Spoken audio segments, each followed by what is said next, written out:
Everyone, मैं आज जिस मूवी में एक्सप्लेन करने वाला हूँ, इस मूवी का नाम डार्क फीचर ऑफ क्राइम है। आई होप आपको इस मूवी की एक्सप्लेनेशन पसंद आएगी। मूवी की स्टार्टिंग में हम एक डिटेक्टिव को देखते हैं जिसके पास एक चश्मा लगा कर लड़का इसके पास आता है। ये उससे बात करने लगता है।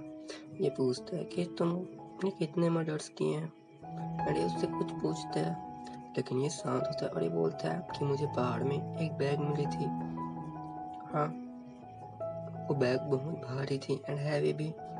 उसमें एक लड़की का हाथ निकला।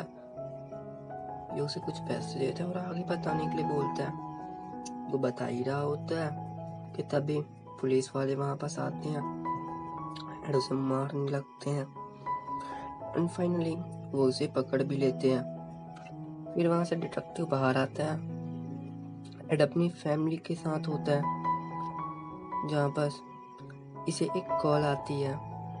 ये कॉल अटेंड करता है। ये उसी क्रिमिनल का था। ये उससे बातें करने लगता है। वो क्रिमिनल बोलता है कि मैंने 7 मर्डर्स किए हैं। फिर ये वापस से अपने ऑफिस आता है जहाँ ये अपने हेड से बात कर रहा होता है। फिर हम देखते हैं क्राइम का सीन, जहाँ पर सर्च टीम को कुछ बॉडीज मिली थी और हाँ, वो लड़का भी। फिर ये वापस से उसी साइको से मिलने जाता है। वो क्रिमिनल इसके पास आता है और बोलता है कि मैंने बहुत सारे मर्डर्स किए हैं, आई थिंक 7 मर्डर्स। अभी जिस लड़की की डेड बॉडी मिली है, मैं उसके बारे में तुम्हें कुछ बता रहा हूँ। उसे मैंने ही मारा। तुम्हें पता है कि मर्डर करना कितना मुश्किल होता है। फिर ये उसे कुछ ड्राइंग्स देता है कि यहाँ पास तुम्हें उसके प्रूफ भी मिलेंगे और बताता है कि बॉडी को हम 7 पीसेस में कट कर सकते हैं। ये बोलता है ये तो केवल 6 पीस है। वो बोलता है कि रीढ़ की हड्डी में अगर एक कट मारा जाए और उसे पीटा जाए तो वो टूट जाती है। फिर हम देखते हैं डिटेक्टिव को, जो उसी पार्क में जाता है उस क्रिमिनल के बताए गए लोकेशन पर। ये उसी जगह में जाता है जहाँ उस क्रिमिनल ने इससे कुछ ड्रॉ करके दिया था। ये एक पेड़ के पास जाता है और उस पेड़ के ऊपर देखता है, वहाँ बॉक्स के अंदर कुछ था। हाँ, ये उसी लड़की के कपड़े एंड टेप्स एंड कुछ रस्सियाँ थी। फिर हम कोर्ट का सीन देखते हैं जहाँ पर पूछते हैं कि वो मर्डर तुमने किया है क्या। डिटेक्टिव से भी पूछते हैं, वो कपड़े उसी लड़की के हैं। यहाँ पास वो कुछ नहीं बोलता। फिर डिटेक्टिव बाहर आते हैं, तभी एक लड़की बोलती है कि उसको केवल 5 साल की सजा हुई है। फिर हम उसे क्रिमिनल को देखते हैं जो डिटेक्टिव के साथ था और बोलता है कि ये टैटू एक लड़की ने बनाया जो पब में काम किया करती थी। फिर उसको कुछ ड्रॉ करके देता है। जी हाँ, ये एक लोकेशन देता है कि मैंने उसको कहाँ गाड़ा है। फिर हम देखते हैं डिटेक्टिव को जो 7 मर्डर के बारे में देखता है। यहाँ पर ये 7 मर्डर के बारे में भी लिखकर बता देता है कि मैंने किन लोगों को कब मारा था। डिटेक्टिव यहाँ पास वो किसी से मिलता है। हाँ, ये लोग सीसीटीवी चेक कर रहे होते थे। फिर हम देखते हैं डिटेक्टिव को जो एक गली में जाता है जहाँ पास वही बार थी। फिर हम डिटेक्टिव एंड उसके असिस्टेंट को देखते हैं जो लोग उसके बॉस के पास ले जाते हैं, आई मीन हेड के पास। यहाँ पास हेड कुछ इंजेक्शन ले रहा होता है, उसे डायबिटीज थी। यहाँ पास हेड बोलता है कि तुम न्यू क्रिमिनल्स लोगों को पकड़ो, पुरानी इन्वेस्टिगेशन से क्या मिलेगा। फिर हम देखते हैं डिटेक्टिव को जो कहीं तो आया होता है। हाँ, ये किसी के घर आया था, बट नीचे से शॉप ओनर बोलता है कि वहाँ कोई नहीं है। फिर हम एक लड़के को देखते हैं जिसके पास डिटेक्टिव आया था। अरे बोलता है तुम्हें कुछ याद है क्या इंसिडेंट्स के बारे में, कि वो तुम्हारा कुछ है क्या क्रिमिनल। फिर हम डिटेक्टिव को देखते हैं जो एक बार में जाता है कसिनो में। यहाँ पास वो एक लड़के से मिलता है। वो वहां से अंदर जाता है एंड ये पार्क नाम के किसी एक लड़के के बारे में पूछते हैं। हाँ, इसका नाम पार्क था। ये बताता है क्रिमिनल के बारे में कि वो मेरे यहाँ काम करता था, बट एक दिन वो भाग गया वहां से। उसे सारी चीजें बता रहा होता है। फिर हम देखते हैं डिटेक्टिव उसे काट देता है और चले जाता है। फिर हम डिटेक्टिव को देखते हैं जो क्रिमिनल के लिए कुछ लाया था। हाँ, उसने चश्मे एंड कुछ पैसे की डिमांड की थी। वो उसे गॉगल्स दे देता है। वो गॉगल्स लगा के बहुत एक्साइटेड होता है एंड फिर से वो उसे बताने लगता है कि आखिर मैंने मर्डर्स कैसे किए थे। यहाँ पर ये पूछते हैं कि तुमने उसे क्यों मारा। वो बोलता है ऐसे ही। वो फिर से ड्रॉ करके देता है। ये वापस से उस लोकेशन में जाते हैं, हाँ, जिसे क्रिमिनल ने इसे ड्रॉ करके दिया था। ये एक कब्रिस्तान होता है। यहाँ पर वो रिसर्च कर रहे होते हैं बट उन्हें कुछ नहीं मिलता। फिर ये वापस से कार टैक्सी के शॉप में आते हैं। हाँ, ये उनसे कुछ पूछते हैं कि वो जो टैक्सी ड्राइवर था क्या वो तुम्हारे यहाँ काम करता था। ये हाँ बोलते हैं। फिर हम देखते हैं कि फाइलों को इन्वेस्टिगेशन कर रहे थे एंड फिर ये एक ओल्ड लेडी से मिलते हैं। उनसे पूछते हैं कि आप इस लड़के की दादी हो ना। ये ओल्ड लेडी हाँ बोलती है एंड बोलते हैं कि मैं ये फ़ोटो अपने साथ रख सकता हूँ। ये ओल्ड लेडी रोते हुए लड़की के बारे में बताती है एंड फिर से ये फ़ोटो के बारे में पूछते हैं। वो बोलती हैं हाँ प्लीज़ बताना मेरी बच्ची जिंदा है या मर गई। फिर हम देखते हैं उसी क्रिमिनल को एंड उस लड़की को। ये लड़की एक टैक्सी में आकर बैठती है। सरप्राइजिंगली इस टैक्सी का ड्राइवर वही क्रिमिनल होता है। ये उसे बहस करने लगती है आधे रास्ते में। एंड देन देखते हैं हम उस लड़की को कि टैक्सी ड्राइवर इसे ऐसे एक जगह में ले आया था जहाँ आसपास कोई नहीं था एंड ये टैक्सी रोकता है एंड उस लड़की को उतरने के लिए बोलता है एंड ये लड़की वहां से उतर कर जा रही होती है। ये वही लड़की होती है। ये फाइनली उसे जाकर गाड़ी से हिट करने वाला होता है। फिर सीन कट होता है और हम देखते हैं कि वो कुछ हड्डियों को धो रहा होता है, बोन्स को, और फिर ये खाना खाता है। फिर हम डिटेक्टिव के हेड को देखते हैं। जी हाँ, ये उसी लोकेशन पर जा रहे थे। फाइनली ये वहाँ पहुँच जाते हैं कब्रिस्तान पर जहाँ पे कंस्ट्रक्शन का काम हो रहा था। यहाँ वो मैन से पूछते हैं, जहाँ वो बताते हैं कि यहाँ बिल्डिंग्स बनने वाली है। फिर ये सब वहाँ छानबीन करने लगते हैं। हाँ, इनके पास परमिशन था। तभी इन्हें एक कॉफिन मिलता है। तभी यहाँ पास एक मैन आके बोलता है कि हमारे पूर्वजों का है। और फिर यहाँ पास बाकी टीम्स चली जाती है और हम देखते हैं कि केवल डिटेक्टिव एंड एक लड़का वहाँ पास काम कर रहे होते हैं। फिर ये लड़का उसे एक पानी की बोतल देता है एंड देन फिर ये दोनों एक दूसरे से बात करने लगते हैं। हाँ, यहाँ सनसेट भी होने वाला था। तभी इन्हें उस जेसीबी का ओनर दिखता है। बोलते हैं कि गाड़ी तुम चलाते हो क्या। वो हाँ बोलते हैं। अरे उसे काम करने के लिए बोलते हैं, हेल्प करने के लिए। फिर हम देखते हैं कि रात हो चुकी थी और ये लोग वहाँ पास खुदाई करते जा रहे थे। तभी डिटेक्टिव को कुछ मिलता है। हाँ, यहाँ पास हम देखते हैं कि इन्हें उसी लड़की का बोन्स मिला था। फिर ये उसे एक लेडी के पास लाता है। ये लेडी वकील होती है, लॉयर, और ये बोलते हैं कि यहाँ पास उस लड़की की बॉडी मिली है। ये उसे फोटो भी दिखाता है लेकिन यहाँ केवल कुछ पीसेस होते हैं। फिर हम क्रिमिनल को देखते हैं जिसे एक जगह लाया जाता है। हाँ, यहाँ कैमरास लगे थे। फिर डिटेक्टिव आता है और वापिस से कुछ पूछने लगता है। डिटेक्टिव पूछता है उस मर्डर के बारे में एंड वो उसे बोलता है हमें बोन्स मिल चुकी हैं। वो उसे उस लड़की की फोटोज भी दिखाता है। वो बोलता है मैं तो इसे नहीं जानता, मैंने तो कुछ किया ही नहीं, आपने तो मुझे पैसे भी दिए थे एंड गॉगल्स भी। ये सब बाहर से वो लेडी लॉयर देख रही होती है। फिर हम देखते हैं डिटेक्टिव को जो उसे हेड के साथ होता है। वो बोलते हैं तुम्हारी वाइफ की डेथ हो चुकी है। नहीं, ये बोलते हैं हाँ, कार एक्सीडेंट में मेरी वाइफ की डेथ हो चुकी है। फिर बोलते हैं कि वो क्रिमिनल बड़ा चालाक है। ये बोलते हैं कि हाँ। फिर हम वापस से देखते हैं डिटेक्टिव को जो फिर से उस 7 मर्डर की मिस्ट्री के बारे में देख रहे होते हैं एंड यहाँ वो एक चीज नोटिस करते हैं, अपने असिस्टेंट को बताते हैं कि 2, 4 एंड 6 ये मर्डर सेम लग रहे हैं। फिर वापस से कैमरा लेकर खड़ा था। हाँ, यहाँ पर वो फिर से क्रिमिनल के बारे में पूछ रहे थे जहाँ क्रिमिनल बताते कि मैंने एक लड़के को ऐसे करके मारा, बुरी तरीके से। एंड ये सब चीज कैमरे में बता रहा था। ये सुनकर डिटेक्टिव का भी दिमाग खराब हो रहा था।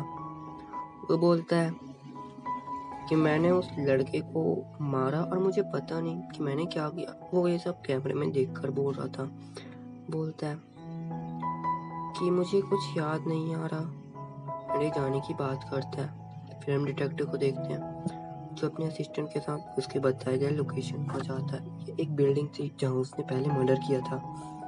हाँ, ये दोनों उस बिल्डिंग के अंदर जाते हैं। ये देखते हैं कि वो बिल्डिंग बहुत ही शानदार थी। यहाँ पर बहुत सारी सीढ़ियाँ थी जो उस सीढ़ी में चल रहे होते हैं। फिर पास्ट का सीन आता है जहाँ पर हम उसी मैन को देखते हैं जो क्रिमिनल से टकरा गया था। फिर हम देखते हैं कि क्रिमिनल उसके पास जाता है। वो बोलता है तुमने मुझे गाली दी क्या? वो बोलता है कि नहीं। एंड फाइनली ये उसके पूछता है एंड ये उसे मारने लगता है। ये उसे मार देता है एंड फिर ये उसे जला रहा होता है। लेकिन तभी ऊपर से पानी गिरती है। हमें पता चलता है कि डिटेक्टिव सब रिसर्च कर रहे थे। नीचे शूज के निशान भी मिले थे। यहाँ पर फिर से पास्ट का सीन आता है और फिर प्रेजेंट का, जहाँ पर बोलते कि वो बॉडी पक्का पूरी जली नहीं होगी। हाँ, वो ऊपर की फाइव फट चुकी थी। फिर ये बाहर आते हैं एंड वापिस से क्रिमिनल के पास जाते हैं। एंड क्रिमिनल बोलता है कि तुमने देखा कि मैंने कैसे मारा था? वो बोलता है कि वो बॉडी पूरी तरीके से जली थी। ये बोलता है कि मुझे कुछ याद नहीं आ रहा। हाँ, वो शायद जल गई थी। फिर ये पूछता है कि सच सच बताना। यहाँ पर वो फिर से एक मर्डर मिस्ट्री के बारे में बताता है। फिर हम देखते हैं डिटेक्टिव को जो ऑफिस में वर्क कर रहा होता था और वो वहाँ से एंड ये वापिस से बोलता है क्रिमिनल को कि अब मैं यहाँ नहीं आने वाला, मुझे तुम्हारी चाल पता है। फिर हम देखते हैं क्रिमिनल को जो बोर हो रहा था ये स्टडी करता है। एंड यहाँ पर डिटेक्टिव एक लड़की के पास जाता है। उसके फादर भी अंदर थे। लड़की बोलती है मुझे पुलिस वालों से नफरत है। ये भी बोलता है कि हाँ मुझे भी। हम क्रिमिनल को देखते हैं जो ड्राइंग करता है, सोता है और ये सोते सोते सिंगिंग भी कर रहा था। ये बहुत बोर हो रहा था। वापिस से हम डिटेक्टिव को देखते हैं जिसके पास वही ओल्ड लेडी आई थी, उस लड़की की मॉम। फिर हम क्रिमिनल को देखते हैं जो ब्रेड खा रहा था बट वो ब्रेड पूरी तरीके से सड़ चुका था। ये ब्रेड को फ्लश कर देता है। फिर हम देखते हैं कि वो क्रिमिनल खुद डिटेक्टिव से बात करता है एंड ओके उसे आगे बताता है कि मैंने उसको कैसे मारा था, वो मेरे पास है एंड फिर मैंने उसे मार दिया। यहाँ पर डिटेक्टिव पूछते हैं कि उस नाइफ को क्या किया? वो बोलता है कि मैंने उसे पानी में फेंक दिया यार। एंड सूस के भी बारे में पूछते हैं। ये बोलता है कि मैं तुम्हें क्यों बताऊं, मुझे कुछ याद नहीं आ रहा। एंड ये वापस से कैमरे के साइड देखता है। फिर हम देखते हैं स्कूबा डाइवर्स को जो पानी की तलाशी कर रहे थे। तभी डिटेक्टिव को कॉल आता है। हाँ, ये उसी ने किया था। वो बताता है कि उसने एक ब्लेजर भी पहनी थी। डिटेक्टिव उसके बाद एक लड़की के पास जाता है। लड़की बताती है कि उसने एक ब्लेजर पहनी थी। डिटेक्टिव पूछता है तुम्हें याद है उसके जूते वगैरह का नंबर? वो बोलती कि नहीं बट ब्लेजर के बारे में पता है, वो बहुत एक्सपेंसिव थी। डिटेक्टिव फिर से पूछता है। फिर हम उसी का सीन देखते हैं क्रिमिनल का जब हमें पता चलता है कि इसकी ब्लेजर हल्की सी जल चुकी थी। फिर डिटेक्टिव एंड उसका असिस्टेंट छानबीन करने लगते हैं ब्लेजर के बारे में कि वो ब्लेजर पक्का रिपेयर कराने गया था। इन्हें एक शॉप मिलती है एंड ये उस शॉप के अंदर जाकर पूछते हैं ब्लेजर के बारे में। वो बोलता है कि हाँ वो ब्लेजर अभी भी मेरे पास है। एंड उसे उस ब्लेजर को निकालता है एंड उन्हें देता है। ये देखते हैं कि उस ब्लेजर में एक जलने का निशान था। फिर वापस से उसी लेडी के पास जाता है एंड वो लेडी बोलती है कि ये सब चीज़ तो ठीक है बट इतने सबूत काफ़ी नहीं है। फिर यहाँ पर डिटेक्टिव बोलता है कि बस 15 साल और फिर वो आज़ाद हो जाएगा एंड मेरी जॉब को 13 साल बस बचे, प्लीज़ मुझे डेमो करने का मौका दीजिए। वो हाँ बोल देती है। फिर ये वापस से क्रिमिनल के पास जाता है एंड बोलता है तुम्हें इस बार डेमो करना है, प्लीज़ नाटक ना करना। एंड फिर से पूछता है क्या वो लेदर की जैकेट पूरी जली थी? वो हैरान हो जाता है। फिर हम देखते हैं उसी क्रिमिनल को जिसे उसी लोकेशन पर लाया जाता है। यहाँ पर ये उस मर्डर का वापस से डेमो करने वाला था। यहाँ पर हमारे डिटेक्टिव एंड वो लेडी ऑफिसर भी थी, आई मीन लेडी लॉयर, बोलता है कि ये तो यही लोकेशन है, बट ये बोलता है मर्डर मैंने यहाँ नहीं उधर किया था। वो बोलता है उधर, ये बोलता है कि हाँ। फिर ये उसी लोकेशन पर जाते हैं। वहाँ पर इन्होंने एक स्टैचू रखा था एंड इसे नाइफ भी दे दिया था। ये बोलता है कि मैंने उसे ऐसे घुमाया एंड ऐसे मारा। बोलता है कि मुझे मज़ा नहीं आ रहा, असली इंसान लाओ। फिर हम पुलिस वाले की तरफ देखते हैं। हाँ, ये फिर उसके साथ डेमो करके बताता है कि उसे बैठने बोलता है एंड बहुत मारता है। एंड फिर ये उस जगह के बारे में बताता है। ये बोलता है कि थोड़ा आगे जाकर ढूंढो ना, बट यहाँ पास एक इसको पड़ा है, बट सीपी में गिर जाता है। ये उसे देखकर बहुत हंसता है। यहाँ पास इन लोग भी ये सब देख रहे थे। तभी लेडी लॉयर पूछती है कि उसके शूज का नंबर क्या होगा। हाँ, ये चीज़ वो डिटेक्टिव से पूछते हैं। यहाँ डिटेक्टिव बोलता है कि सर उसके शूज का साइज 11 होगा। फिर हम वापस से क्रिमिनल को देखते हैं जो कोर्ट में था। यहाँ पास वो लड़की भी थी जिसके बारे में इन्होंने पूछा था। हाँ, वो जैकेट के बारे में। ये बोलती कि मैंने वो सब चीज़ बता दिया था। यहाँ बाकी सब भी थे, लेकिन यहाँ पर वो क्रिमिनल मासूम बन रहा था। तभी एक लॉयर इनसे पूछता है जो क्रिमिनल के साइड से था। वो बोलता है किसने किसी का मर्डर तो नहीं किया। और पूछता है कि क्या तुम्हें उस डिटेक्टिव ने पैसे एंड एक्स्ट्रा चीजें दी है। वो हाँ बोलता है। फिर वो लॉयर वापस से डिटेक्टिव के पास जाता है एंड पूछता है कि तुमने आखिर से पैसे क्यों दिए। यहाँ पर डिटेक्टिव बोलते हैं कि वो मेरा भाई है, मैंने उसे पैसे और कुछ गॉगल्स दिए थे। फिर यहाँ पर वो लॉयर उनकी वाइफ का डेथ के बारे में बोल रहा होता है, लेकिन ये चुप रहते हैं। यहाँ पास हम क्रिमिनल को भी देखते हैं जो डिटेक्टिव की तरफ देख रहा था, लेकिन यहाँ पास वो लेडी लॉयर बोलते ये सब तो गलत है। यहाँ पास ये भी बोल रहे हैं कि हाँ। फिर ये बोलता है कि ऐसे लोगों को समाज में नहीं रहना चाहिए, क्रिमिनल्स लोगों को। इस क्रिमिनल ने बहुत लोगों को मारा है, ये आज़ाद होकर भी बहुत क्राइम करेगा। फिर जब क्रिमिनल बाहर आता है तो बहुत सारे न्यूज़ वाले इसे घेर लेते हैं, पूछते हैं कि क्या हुआ। ये बोलता है कि मैं अपनी खातिर लड़ रहा हूँ, मैं जीतूंगा। फिर हम डिटेक्टिव को देखते हैं जो अपने हेड के पास आया होता है। फिर ये उस लड़की की फोटोज देख रहा होता है और कुछ रिसर्च कर रहा होता है। तभी इसे बोन्स दिखते हैं, आई मीन बोन्स की फोटो देखता है। ये उस बोन्स की फोटो में नोटिस करता है एक प्लास्टिक, हाँ, जो प्रेग्नेंट लेडी के पास होता है। फिर ये कुछ रिसर्च करने लगता है। फिर तभी पास्ट का सीन देखते हैं जहाँ पर इसका फ्रेंड भाग रहा होता है क्रिमिनल का, क्योंकि आगे चेकिंग चल रही थी एंड वहाँ से फिर क्रिमिनल भी भाग जाता है। फिर हम वापस से अपने डिटेक्टिव को देखते हैं जो कुछ रिसर्च कर रहा होता है। फिर हम वापस से एक लेडी को देखते हैं। हाँ, ये क्रिमिनल की गर्लफ्रेंड की मॉम थी। यहाँ पास क्रिमिनल आकर तोड़ फोड़ करने लगता है, जहाँ पास इसकी गर्लफ्रेंड बोलती है कि क्या तुम मुझे मार दोगे। वो बोलता है कि हाँ। वापस से हम डिटेक्टिव को देखते हैं जो उसकी गर्लफ्रेंड की मॉम से बात कर रहा था। इसकी गर्लफ्रेंड की मॉम बताती है कि हमने रिपोर्ट लिखाने की बहुत कोशिश की, पुलिस वाले 3-4 दिन आए और चले गए। फिर वापस से हम एक बच्चे को देखते हैं। ये बच्चा बचपन में टीवी देख रहा होता है। ये पास्ट का टाइम था जहाँ इसकी मॉम पैसे देती है और बोलती है मैं कहीं जा रही हूँ, भूख लगी तो कुछ ऑर्डर कर देना। ये उसकी तरफ देखता है एंड इसकी मॉम स्माइल करके वहाँ से चली जाती है। ये उसी क्रिमिनल के पास जाती है। यहाँ पास क्रिमिनल का की गर्लफ्रेंड पहले यही थी। ये बोलती कि मैं बाहर जा रही हूँ कहीं। फिर हम देखते हैं क्रिमिनल जो कुछ चीज़ों को वॉश कर रहा होता है। फिर एक प्लास्टिक बैग एंड पॉलीथीन लेकर अपनी हाउस से बाहर आता है और एक सी साइड जाकर उस प्लास्टिक बैग को फेंक देता है एंड बाकी के हाथों को गाड़ देता है जमीन में एंड बाकी को जला देता है। फिर हम डिटेक्टिव को देखते हैं जो एक लेडी के पास आता है, लड़की के पास, हाँ, जिससे ये पहले मिल चुका था। ये उसे पूछता है कि क्या तुम उसकी बहन हो। ये बोलती है कि हाँ, मैं उसकी बहन हूँ। ये उस वक्त का बात बताती है पास्ट का जहाँ पर इसका भाई पैर धो रहा होता है, इसके पैरों में ब्लड लगा था एंड ये वहाँ आती है एंड घर की हालातों को देखती है जहाँ पर सब बिखरा और टूटा पड़ा था।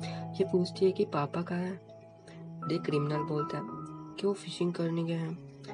ये तुरंत कपड़े को वॉश करने लगती थी और रोते हुए उसे पता चल गया था कि इसने इसके फादर को मार दिया है। ये सब बात डिटेक्टिव को रोते हुए बता रही होती है। ये डिटेक्टिव को बताती है रोते हुए, एंड वहाँ से चली जाती है। फिर हम डिटेक्टिव को वापस से उसी क्रिमिनल के पास देखते हैं। जब वो डिटेक्टिव बोलते हैं कि मैं जीत गया, ये बोलता है कि क्या। वो उसे सब चीज बताते हैं कि वो ब्लेजर पूरी तरीके से जली नहीं थी, एंड तुम्हारी बहन ने भी बता दिया तुम्हारा दिन तब खराब हुआ था जब तुमने तुम्हारे फादर को मारा था, एंड तुम पहली बार मेरे से मिले थे, लेकिन हम पहले भी मिल चुके हैं बचपन में। ये सुनकर डिटेक्टिव तो शांत रहता है, बट क्रिमिनल की यहाँ पास हालत खराब हो जाती है। फिर हम कोर्ट का सीन देखते हैं जहाँ पास ये लेडी लॉयर सबको बताती है। यहाँ पास उस लेडी का बच्चा भी आया था जो बड़ा हो चुका था, एंड ये बोलता है कि मैंने अपनी माँ को ढूंढने की बहुत कोशिश, बट गांव वालों ने कहा कि तुम्हारी माँ भाग चुकी है, और वो भी इस लड़के के साथ। हाँ, ये सही है। फिर ये डिटेक्टिव के पास आकर बैठ जाते हैं और ऑनर इसे उम्र कैद की सजा सुनाते हैं। फिर हम देखते हैं कि ये दोनों बाहर आते हैं, एंड बाहर ये क्रिमिनल गाड़ी से बाहर उसी को देख रहा था, डिटेक्टिव को, एंड डिटेक्टिव भी इसे ही देखते हैं। फिर सीन शिफ्ट होता है और हम डिटेक्टिव को देखते हैं जो उसी ओल्ड लेडी के यहाँ आए थे, यहाँ उसकी बेटी की तस्वीर भी थी। फिर ये हर उस जगह जाते हैं एंड सब चीज़ों को ढूंढते हैं कि उसने मर्डर कैसे किया था, कब किया था। हमें सीन तो नहीं दिखाया जाता, बट इतना जरूर पता चलता है कि उसने बाद में खुदकुशी कर ली थी। हाँ, उसी क्रिमिनल ने। आपको इस मूवी की एक्सप्लेनेशन पसंद आई होगी। There been and a lot. Please channel को सब्सक्राइब कीजिएगा।